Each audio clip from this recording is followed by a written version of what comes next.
growls which seemed to rumble upward from the bowels of the earth, shaking the very cliffs beneath which we cowered, until at last I saw that the brute was again approaching the aperture.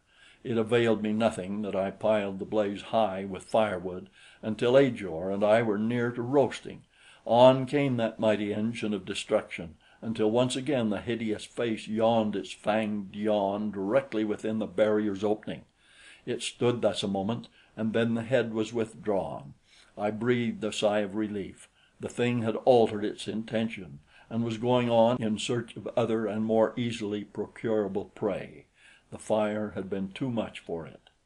But my joy was short-lived, and my heart sank once again as a moment later I saw a mighty paw insinuated into the opening, a paw as large around as a large dishpan. Very gently the paw toyed with the great rock that partly closed the entrance, pushed and pulled upon it, and then very deliberately drew it outward and to one side.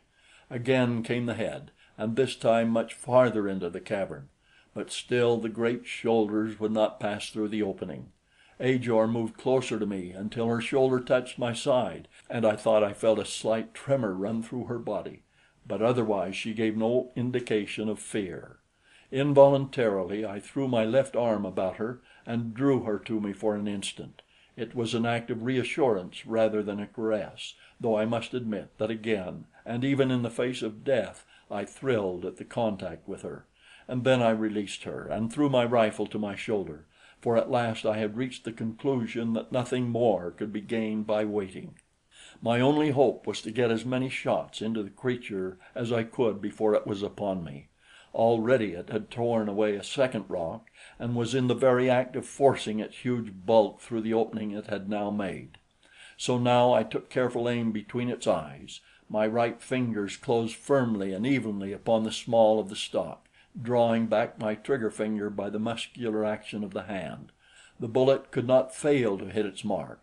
I held my breath lest I swerve the muzzle a hair by my breathing.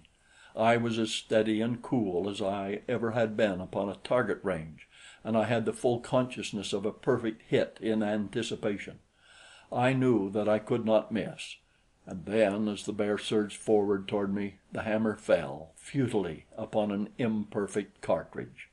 Almost simultaneously I heard from without a perfectly hellish roar.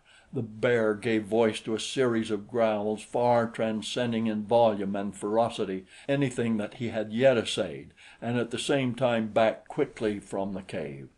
For an instant I couldn't understand what had happened to cause this sudden retreat when his prey was practically within his clutches. The idea that the harmless clicking of the hammer had frightened him was too ridiculous to entertain. However, we had not long to wait before we could at least guess at the cause of the diversion, for from without came mingled growls and roars and the sound of great bodies thrashing about until the earth shook. The bear had been attacked in the rear by some other mighty beast, and the two were now locked in a titanic struggle for supremacy. With brief respites during which we could hear the labored breathing of the contestants, the battle continued for the better part of an hour, until the sounds of combat grew gradually less and finally ceased entirely. At Ajor's suggestion, made by signs and a few of the words we knew in common, I moved the fire directly to the entrance to the cave, so that a beast would have to pass directly through the flames to reach us, and then we sat and waited for the victor of the battle to come and claim his reward. But though we sat for a long time with our eyes glued to the opening, we saw no sign of any beast. At last I signed to Ajor to lie down, for I knew that she must have sleep, and I sat on guard until nearly morning, when the girl awoke and insisted that I take some rest. Nor would she be denied, but dragged me down as she laughingly menaced me with her knife. End of chapter 2.